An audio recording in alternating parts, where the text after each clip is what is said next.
அதிகாலை ஜெபம். அப்பா பிதாவே, இந்த காலை வேலைக்காக உமக்கு ஸ்தோத்திரம். இந்த புதிய நாளை காண செய்ததற்காக நன்றி. இந்த நாளை எனக்கு ஆசீர்வதித்து தாரும். அப்பா, நீர் சகலத்தையும் புதிதாக மாற்றி தருகிறதற்காக உமக்கு நன்றி தகப்பனே. என் வாழ்வில் நான் இழந்து போன அனைத்தையும் நீர் இரட்டிப்பாக திரும்ப தந்து என் இருதயத்தை களிகூற பண்ணுகிறதற்காக உம்மை துதிக்கிறேன் அப்பா. நான் சந்தோஷமாக இருந்த நாட்களையும் மனமகிழ்ச்சியாய் இருந்த நாட்களையும் ஆசீர்வாதமாக இருந்த நாட்களையும் நீர் எனக்கு இரட்டிப்பாக தந்து என்னை மகிழ்விக்கிறதற்காக உமக்கு ஸ்தோத்திரம். எனக்காக நீர் சகலத்தையும் புதிதாக மாற்றி தருகிறதற்காக உம்மை துதிக்கிறேன் அப்பா. அப்பா, இந்த நாளிலும் நீர் என்மேல் கண்ணோக்கமாய் இருக்கிறதற்காக உம்மை துதிக்கிறேன் அப்பா. என்னை எப்பொழுதும் உம்முடைய கண் பார்வையிலே வைத்து கொள்ளும்.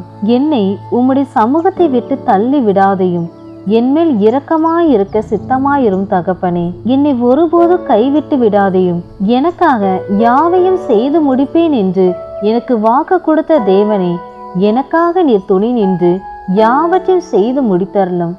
இருதயத்தின் ஆழத்தை அறிந்திருக்கிறவரே, என் இருதயத்தின் நினைவுகளையும் வேதனைகளையும் உம்முடைய சமூகத்தில் ஊற்றுகிறேன். என்னை மன ரம்மியமாக வாழ கிருபை செய்தருளும். எனக்கு உண்டான எல்லா நெருக்கத்தில் இருந்தும் எனக்கு விடுதலை தாரும் தகப்பனே. ஒவ்வொரு நாளும் உம்முடைய சத்தியத்திலும் உம்முடைய பார்வையிலும் என்னை நடத்தும்படியாக ஜெபிக்கிறேன். நீதியின் தேவனே, உம்மை துதிக்கிறேன் அப்பா. சிறுமைப்பட்டவர்களின் வழக்கை விசாரிக்கிற தேவனே, நீர் உம்முடைய பிள்ளைகளின் நீதி விளங்கும்படி செய்தருளும். நீங்க நியாயம் விசாரிக்கும்படியாக ஜெபிக்கிறேன் அப்பா. உதவியற்ற எளியோருக்கு நீங்க உதவி பண்ணுங்கப்பா. உம்மை நோக்கி கூப்பிடுகிற ஒவ்வொருவருக்கும் நீர் பதில் தாரும்.